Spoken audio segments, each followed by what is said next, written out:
Welcome to the Dodgers Prospects Podcast. I'm Casey Porter of Dodgers Daily, joined by Tim Rogers of Dodgers 2080, as I am each and every week. And Tim, it's an exciting time. Spring training. You can tell I'm a teacher, right? Spring training just started. You're hoping. And yeah, no doubt.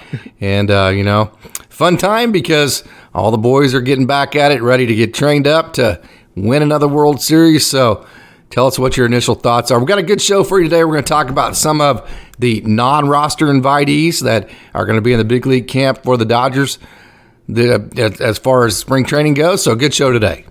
Yeah, I mean, the games start on Friday. Cannot wait to watch the first pitch and whatever else I can sneak off on my phone while at work. And the funny thing is, or the ironic thing is, you're going to see some of these names that we're going to talk about, and we're probably going to be the first one that even brings you some of these names. Mm-hmm. Now, plenty of these names for prospect nerds, they're household names, but there are some other ones that aren't. And we talked about some of these guys in December when they were part of the minor league part of the Rule 5 draft. Mm-hmm. So some of those guys have been invited, and there's even some old friends in here that we'll talk about. So these are the guys you're going to see. One or two of these guys that you hadn't heard of before probably make an appearance or two during the season. It always happens. Mm-hmm. There's that guy. Yeah. So. Yep. Okay, so what exactly is a non-roster invitee? Let's go over that first. A non-roster invitee means that it's all the guys that aren't on the 40-man roster at this point. So to be able to go to the big league camp, you got to be invited because you're not, all the guys that are on the 40-man are automatically invited to the big league camp. If you're not on that 40-man, you got to be invited. So these are all the guys that I believe you get up to 75 or something like that. I think there's actually a number of 70. I don't know the exact number, but so there's a whole slew of guys that are invited to big league camp that aren't on the 40-man roster. The pitchers, there's a whole bunch of pitchers. Matt Andriese, Dylan Covey, Tyler Sire, Robbie Erlin, Brian Hudson, James Jones, Landon Knack, Adam Kalorick, Bobby Miller. I think, the interesting part of that is he's the number one prospect for the Dodgers. So I think everybody just assumed he was already on the 40-man. Yep. He actually isn't yet. Gavin Stone still is not on the 40-man, so he was a non-roster invitee as well. Nick Nastrini, whose stock is rising by the day. And then you have Jake Reed. Good old Jake Reed. He's back for another year with the Dodgers. The Dodgers picked him up last year, I believe, off of waivers, and he got about 16 innings with the Dodgers this past year in 2022. Nick Robertson, I know a young man that we are both very, very high on. Taylor Scott, and then Gavin Stone I mentioned a minute ago. Wander Suero and Jordan Yamamoto, those are two guys that we'll talk about as we go on. Very similar boats, very similar backgrounds, very similar pitch mixes, similar velos, similar type situations for the Dodgers. So we'll talk about them a little bit. So, hey, let's start with the pitchers, Tim. What sticks out for you there?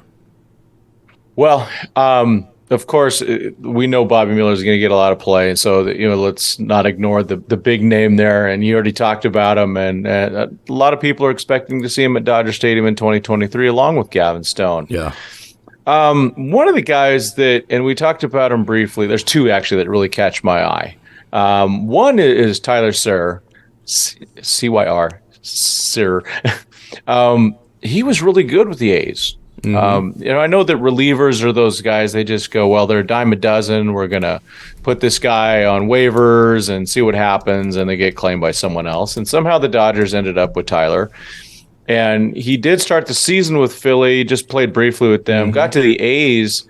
And, he, let's see, in 13 innings, he gave up 9 hits, 5 walks. I thought there were 16 Ks in there too. I didn't write that down. But I looked briefly at some of his stuff. I mean, he throws a fastball 47% of the time. He throws a changeup over a third of the time, and then a cutter about 20% of the time. So there's a 3-pitch mix there with Mr. Sir, and I wouldn't be surprised to see that guy being one of those guys that sneaks onto the roster at some point. The fact that he already has big league success, not just big league time, but big league success. And then and we talked about this guy briefly a couple months ago, James Jones. who they drafted from the Angels.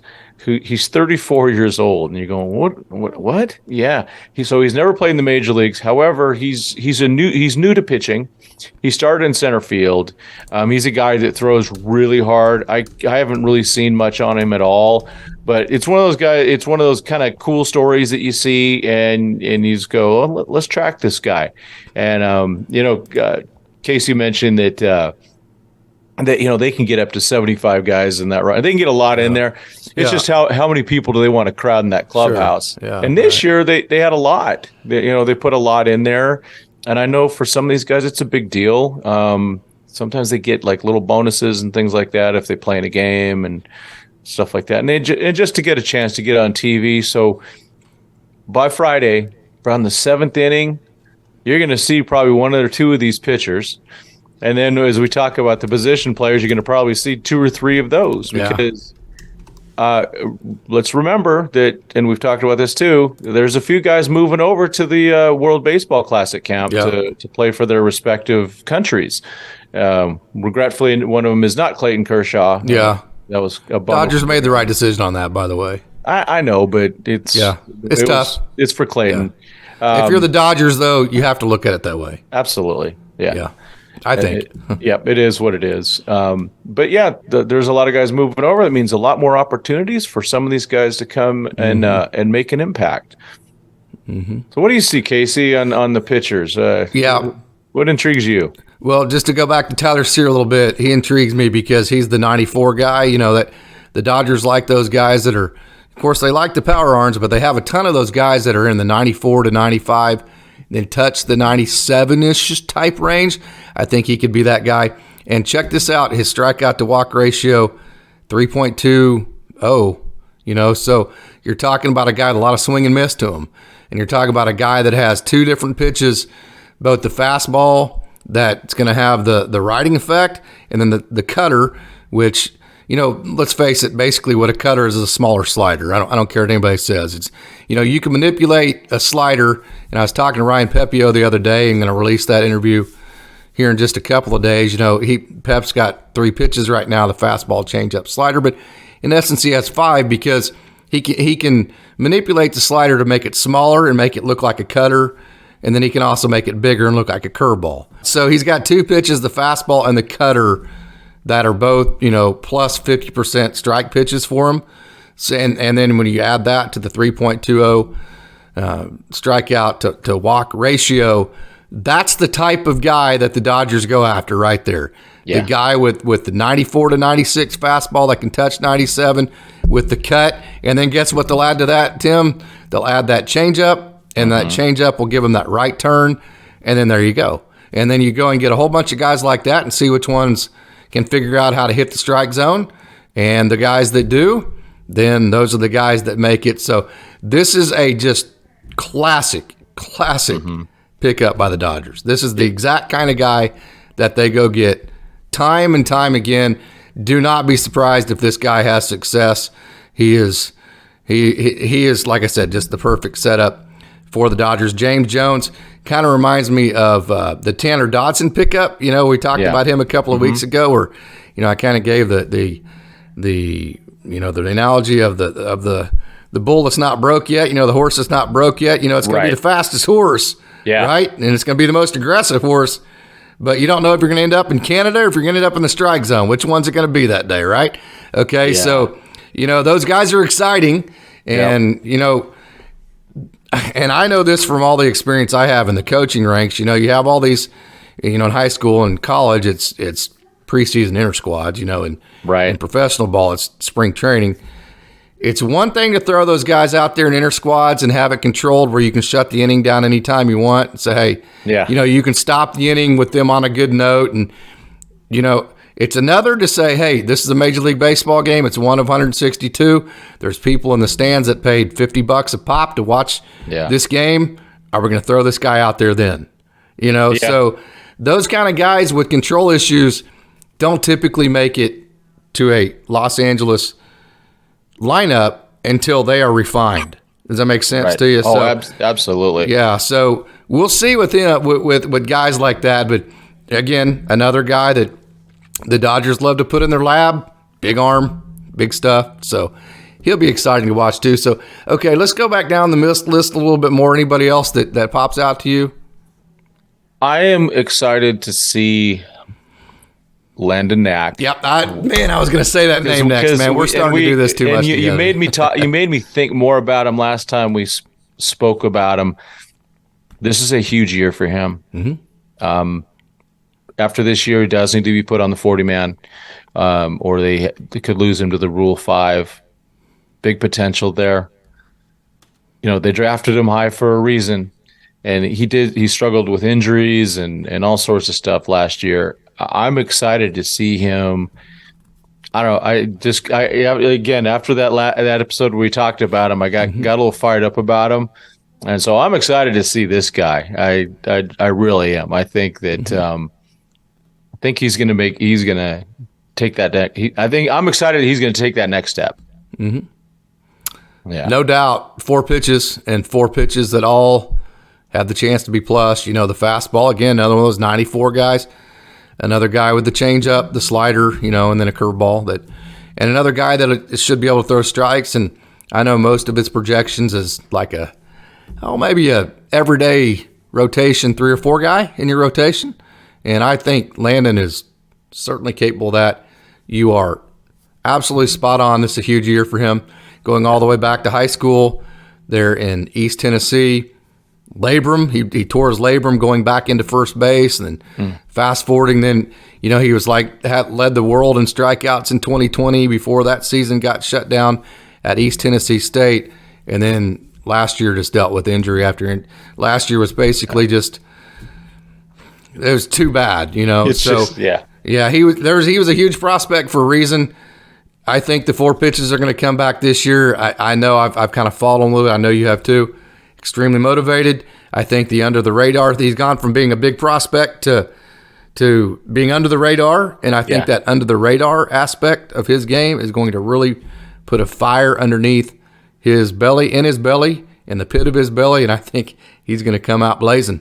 Yeah, I'm excited to see it. And I'm heading out there either Monday or Tuesday, so hopefully I get an opportunity to watch him throw. I want to. Hopefully like a bullpen especially. I got to catch some video of that guy, but yeah, I'm excited to see what's out there. And, of course, Nick Nastrini, he has been – that was a guy following more like the James Jones thing, a guy that really struggled to throw strikes in college. And the Dodgers drafted him, big arm, big stuff, lack of control, and it's getting better and better and better. And now this guy's, consensus, top 10. For prospect nerds out there, and he did get the invite, which is really cool. Last year I snapped some shots of him. He was pitching in the the minor league side, and now he gets a chance to make his mark with the Dodgers. And I think what people are going to really start seeing, and you just look at this list of some of these guys, it's this depth of right-handed starters is insane. Or relievers, yeah. Oh my, yeah, and that's why when we covered relievers, we threw some starters in it because, there's only 5 or 6 spots in the rotation. So given we're not on the 40-man roster, we already have Michael Grove, and we have Pepio and Andre Jackson. So and then you throw these guys in, and it's just like, wait a minute. You could build a top 10 of their prospects and get rid of all their position players and just have it be a top 10 of right-handed starters. They're loaded, and man. No doubt. I know we talked about Nick Robertson before, and we're both fans of his. Yeah. This is it, isn't it? This year. Yeah, for Nick, going back to Nastrini, I think there was an element at UCLA that he lost his confidence and just couldn't quite figure out how to get his confidence back at UCLA, And I think once he entered the Dodgers organization, I think all the data made sense to him. Does it make sense to you? Yeah, absolutely. And I think the support structure, when you're in college, you have 2 assistants and a head coach, and they have all these people they're in charge of, and it's just logistically – not each player gets the exact nurturing that they need. As great as these guys are, as confident as they are, there's still a certain amount of nurturing that goes on. Does it make sense? And the Dodgers know that very well. So I think when he got into pro ball and there was 15 coaches standing around at every moment willing to give him whatever advice and help that he needed, and then he had all that data to look at, I just think he started feeling comfortable and confident again. And whenever he started doing that, I think his stuff started showing out. And he still has spells. You'll watch him. I mean, I went and watched him a couple of times where he loses the strike zone. But I think in years past, you might have lost the strike zone and been done for the day. Does it make sense? Right. Whereas he'll now, instead of just losing the strike zone, that's probably too stiff. He just kind of floats out of the strike zone.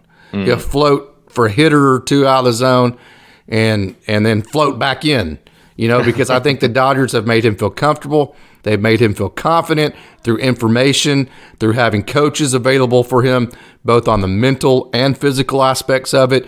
And I think it's just absolutely, totally clicked. And I do think that started with John Shoemaker. I know I talked to Nick, and I don't think you could overestimate what John Shoemaker meant to Nick Nastrini in terms of showing him what professional baseball is and the environment that he's in, the comfort level, the professionalism, of being professional but also being you. So I think that's where Nick Nastrini's at. I'm going to let you go. You mentioned rubber meeting the road. This is it. Not necessarily it, but this is a big year for Nick Robertson. I'm going to let you expand on that. Yeah, I mean, we've seen him really, I thought he got held back a little bit last year. And then, the stuff's there. He's had the invites before. And it's like, okay, I know the Dodgers don't value relief pitchers that high. They just don't. And Nick's he's a reliever for them. But we've seen his stuff, and I think that this is they need to be. It's time to be fair with him. They need to either keep moving him forward, or send him to another team. 100% correct, Tim. And it brings me up. I was actually going to text you like yesterday. Where the heck is Mark Washington? I knew you were going there. I knew you're. And I couldn't believe it. I just assumed he was on this list for some reason. Then I thought about it. I was like, wait a minute, because I went through no Wash. Are you kidding me? Yeah. Come on, guys. Your response was almost identical to mine. Okay, mine was a little more than yours because my response wasn't, where the heck is this guy? Yeah. My response was, where the hell is this guy? Yeah. Oh, yeah, no doubt, man. Wash is good, isn't he? And, it's kind of weird because I've always lumped Wash and Nick together for some reason. Yeah. I don't know. Maybe it's because they're both big, tall guys that have always pitched on the same teams and they kind of have the same pitch mix and that kind of deal. But yeah, Nick, man. He was better in AAA than he was AA. He finished the season in AAA really, really strong. He did. And he's way better than his numbers have ever shown. I'm just telling you. And I, if you challenge me on that, I don't have an answer for you. I can't. Numbers are numbers. They don't lie, man. I mean, they simply don't. They don't lie. I mean, if your ERA is 4.69 like his was last year, that's your ERA. I can't. It just. But I can tell you this. He's better than that. He's a guy that could be a very, very, very good reliever at the major league level. He went to James Madison, and he only pitched like 53 innings in college, and he's only 24 years old. So it's like, he's 24, but it's like his arm's like a 21-year-old because he didn't pitch very much in college, and so. I'm excited to see what he can do. I'm not convinced that the Dodgers are going to give him the fair runway to show what he can do. Would you agree with that? That's my concern too. And same with Wash. I mean, it's just absurd. And Wash, it's worse because wait a minute, what? But at least Nick got the invite. It'll be interesting to see how this goes. And because there is this time, and I've tweeted it a few times. Play him or trade him. These guys deserve. The thing is, as we know, the Dodgers are loaded. The Dodgers, they have too many players. Those are facts. Keith Law, ESPN guy. Despite the Dodgers haven't drafted, high in the first round in well over 10 years, they're the number one organization in baseball. They know how to find players. So they keep finding all these players, but it creates a logjam. And we're seeing it with like Ryan Noda getting his opportunity now. He gets to play. So hopefully this, some log jams happen for these some guys so they can start moving up, whether it's with the Dodgers, which is what I hope, or with another organization. And that way you got to keep opening that valve a little bit at the higher level so that these guys can keep coming up. So you nailed it. It's a little depressing in some ways, but hey, I just want the guys to get a shot. They've earned it. The Dodgers do the best job of anybody scouting players. Yeah. And they do the best job of developing players. And to me, the logjam comes because they don't incorporate them into the major league level like at the rate of other clubs. Right. Would you agree with? I mean, am I wrong there? No, you're not. I mean, that creates a logjam because if you get all these guys up there ready to play and then you only incorporate one every 2 or 3 years and you barely incorporate them, like who was the last rookie the Dodgers totally incorporated into the lineup? From the beginning of the season. This is it has to be from just the very totally beginning. Incorporated them in and said, here you go. Corey Seager. That was 2016. After that, Bellinger, but that was later. He came on during the season, right? Then Will Smith, Verdugo, they all came along. They weren't, hey, from the beginning of spring training, you're the guy like they did with Corey. And so you have all these amazing prospects and you only incorporate one rookie every 3, 4, 5 years. And right now as we speak, the only one we can almost guarantee you that's going to get incorporated this year is Miguel Vargas. Right. And you and I would contend that Bush and Outman deserve to be in that almost the same breath, but they made some moves that are going to prevent that. And we think James Outman's going to get incorporated. I can't promise you that. Right. I mean, I think I can promise you Miguel Vargas is going to get incorporated, and it's up to Miguel Vargas whether he remains in the lineup or not. He's going to get the chance to prove himself. Yep. I think I can make you that promise. Yep. I don't think I can make you that promise for anybody else. Yeah. I mean, with some of the moves with the depth moves they made with, and these are good players, Miguel Rojas and the guy, the outfielder Peralta. They just got these are good players. Yeah. And then you see, Jason Hayward. I just got a feel. I was watching the Dodgers Nation guys earlier today. And they're there. Jason Hayward is probably going to make that team, and that's bad news for our guy, Mr. Outman. If they do that, I get it. They like their veterans, and I can't really disagree with the formula. I mean, they've done pretty darn good. But who's to say if they hadn't incorporated more rookies in the last 3 years, they wouldn't have won one or more too? That's true. Who's to say Miguel Vargas, if they would have given him runway last year, would not have hit better than Trace Thompson or anybody else in the postseason? Who's to say he wouldn't have done better? Who's to say that James Outman wouldn't have went up and hit 4 or 5 home runs against the Padres instead of what they got out of center field offensively? Casey, I think you could have put a bat in our hands, and I think we would at least had a decent shot as those other guys. So you can tell me veteran over rookie all you want. Yeah. All I can tell you is they have one World Series. I don't mean this as a criticism. Right. I mean this as you have your opinion, I have mine. It's the Dodgers do a wonder. I don't mean that to say that they're not doing. I'm just trying to tell you, hey, who's to say, if they had, like I said, hadn't put Michael Bush's bat in the lineup for the postseason last year, or Miguel Vargas's bat in the lineup, or if Bobby Miller or Ryan Pepio, who I know he walked too many guys, but still, if you look at his average against, and just, overall, his ERA was around 3. Yeah, okay, the team went 3-0 when he pitched. Okay, all of the peripherals didn't look good, but bottom line is he got the job done. Who's to say that if he's in the game, the Padres score? Yeah. So I'm with you. You can't convince me that the veteran thing is better than the rookie thing. You can't convince me of it. Yeah, you can't. There's no proof. There's no proof you can prove that to me with. Yeah, I mean, look at Corey Seager in 2015. Yeah.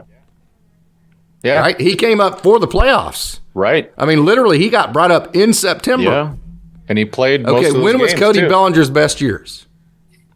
2017 and 2019. When did he get brought up? 2017. Yep. No, I agree. It's just watching them last year in the playoffs going, I know that the last, three of these guys in a row can't hit right now. Mm-hmm. And you got Miguel Vargas on the bench. And James when was Will Smith's down. best offensive period? When he first came up, it was when awesome. he first came. Oh my! His first 3 months. Good Lord! Are you kidding me? Ooh. Yeah, man. When nobody has a book on you, they don't know. It looks like because he has a little bit of an uppercut type thing. Hey, let's bust him in. Next thing you know, he's hitting 400-foot bombs over left. I know. Yeah, so, frustrating to me. And I think both you and I have been a little disappointed, with the season. I did think that there was a legit shot that they would have possibly three rookies in the opening day lineup, and now it looks like it's going to be one. Why? That's my question. Yeah. Why? Why is David Peralta better than James Outman? Why? Why is a 250 hitter that's not as good of an athlete as James Outman, that does not have a better arm, is not a better defensive player, isn't going to hit more home runs? He hit 250 last year. Why is he better than James Outman? Yeah, it doesn't make sense to me. Somebody explain that to me. Yeah, that's not a knock on David Peralta. Don't get me wrong. The term that they like to use is veteran presence, like presents as in Christmas presents. It's just like veteran presence. Like, how many veterans do you need? James Outman's 25 years old, man. He's been playing baseball for 20 years. He knows what a dugout looks like. He's going to be 30 years old before he hits his rookie limits. Yeah, I'm with you, man. What is veteran presence? Veteran presence means you need some veteran presence to calm things, to make everybody realize, hey, it's not ever as good as it seems or as bad. Hey, let's just you need that veteran, but that doesn't mean that just because a guy's veteran, it's better to play him than a rookie. Yeah, I'm with you. Yeah. Who was the shortstop for the Astros last year? Exactly. Kyle Tucker, right? Okay, the right fielder for the Astros. Yep. He played as a rookie, and he was good. Yeah. Pena played as a rookie at shortstop and for even the Astros. Their pitching too. Yes. Right. They incorporate. They developed the talent. Now I can't stand that team for obvious reasons. You got to respect it though. Their player development is right up there. And decision making on when to bring them up and how to use them. Yeah, they actually let them take that final step. I'm of the opinion that the Dodgers are great. They do a great job, obviously, scouting, developing, and then they're not good at incorporating the rookies. Yeah. That's just my opinion. No, I think that's totally valid. I think that's that last spot. And I don't know whose fault it is. I don't either. And that's not a criticism of it. It's just a difference of opinions. Yeah. Yep. They prefer veteran over rookie. Okay. And I'm the believer that bad dogs bite when they're pups. And I can show you that. I can show you that with Cody Bellinger. I can show you that with Will Smith. I can show you that with Corey Seager. Yeah. You see what I'm saying? Exactly. You can go, like I said, you can go look at some of these other teams and how they've incorporated those guys. And that's how you don't, they seem to have done it, even by not bringing up those guys till later in the season. At least they brought them up and they gave them a chance. They let them, and then when they earned it, they kept them in. But now it's like, okay, wait, they're slowing down on this stuff. And now all of a sudden, Cody Bellinger fell off. He became really not a good hitter anymore. They lost 2 all-star shortstops to free agency because those guys made a lot of money. And now it's like, wait a minute, there's a little bit of a gap that they could have. It seems like they could have started filling that in a little quicker. I know they were trying to do that with Lux, but they were doing it, and we've talked about this, with Lux at second, all of a sudden he's playing out of position and not in the comfort zone. At least Lux, I think that is a good thing. To bring up Lux. And we've talked about that over and over too. Lux does get a chance to play shortstop. So now maybe we get that guy in there that still got that youth, and he's still very young. People forget that. He's still a very young guy. And here's his chance to make his mark, and maybe if Vargas or Outman or whoever, all of a sudden we got 2 legit Dodger farmhands that are stepping it up and setting, kind of making things right again. Getting that pattern going again of bringing in, they brought in Jock, they brought in Urias, The whole core of the World Series championship team was brought up through the Dodgers organization. Yeah. The entire core of it. And it was Clayton beautiful. Kershaw, Julio Urias, Walker Buehler, all of them. It was beautiful. Their starting pitchers, every starting pitcher in that playoff was a Dodger, developed as a Dodger. That was beautiful. 100%. 14 to that 28-man roster on the World Series was homegrown. That doesn't happen very often. It was a beautiful thing.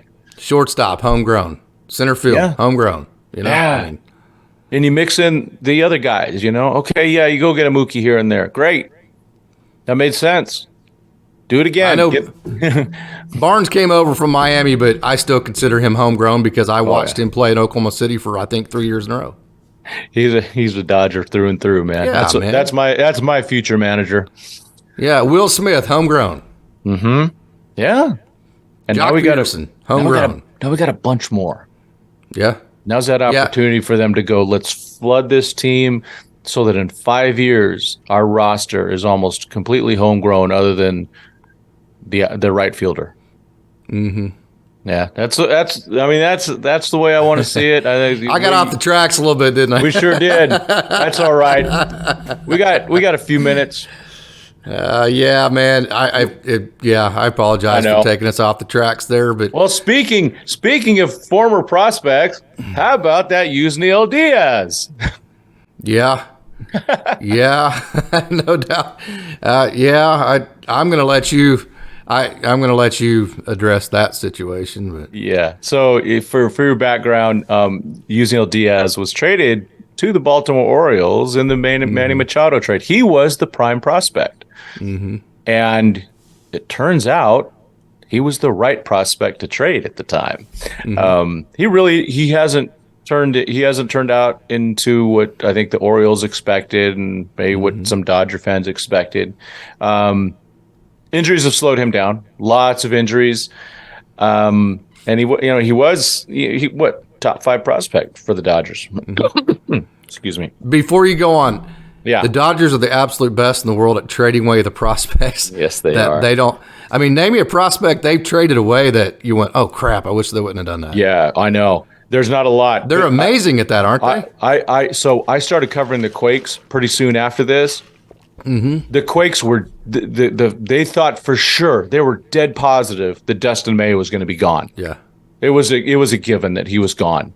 Really? Yeah, absolutely. Yeah, thank God. Well, you don't take a 98-mile-an-hour sinker and move him somewhere else. Yeah, especially an old boy from Texas that's tougher than boot leather, Yeah. So Diaz is one of those guys. Kind of interesting that he re-signed with the Dodgers. His arm is his best tool, and if you can look at his numbers and everything, and there's not a lot that's that impressive. Again, injuries have slowed him down. And he, to be honest, going to the Orioles at that time was not the best of times. Yeah, that team did not develop players very well. Now they've changed their organization quite a bit, and they are better at that now. But when he was over there, it was a slowdown, and all of a sudden the development just goes. He's on a plane, and then it's just, oh boy. So that's part of that's the next jump to the major league level. That slows a lot of them down. Yeah, it does. And then I just wrote down the rookies. I think another. I mean, we know of Hunter Vidusha. Yeah. I'm excited for him, and then Devin Mann, Drew Avens, yay, Ryan Ward, Jermaine Jones. Yeah. He was Orioles Angels, right? Then he went to the Orioles. He was definitely a top prospect guy. He's a second baseman now. He started as an outfielder. Classic Dodger reclamation project. And he's only 25. Yeah, right. So when I say reclamation project, a guy that still hasn't hit his potential yet, that has a world of tools, and the Dodgers hone in on that and make him the guy that he was supposed to be to begin with. Yeah, I mean, the classic of that, of course, is the last one they did was Max Muncy like that. I mean, he hit 195 with the A's in 2016. He played all of 2017 in Casey's backyard out there. Came to spring training. We were like, "Who's this guy?" Played some, a little bit of third base, and then all of a sudden, I'm at Petco, and here comes Max Muncy, and he starts hitting doubles and scoring runs, and all of a sudden they couldn't send him back down. And he's been with I us wasn't ever surprised since. by Max because I got to see him at Keller High School. Oh, and then I got to see him a lot at Baylor because they played OSU a lot. And then I got to see him a lot in the Big 12 tournament. So, and then by the time he got to Oklahoma City, whatever, that 2017, I was like, oh, there's Max Muncy. That dude can stroke. I mean, that dude, I was shocked he hadn't hit yet at the professional level. So when he came to Oklahoma City and started hitting, I was like, well, yeah, I mean, that's Max Muncy. The guy came out of his mom hitting the baseball. I mean, this dude was just born to hit. And so that was just kind of natural to me because I saw him hit all the way back from high school.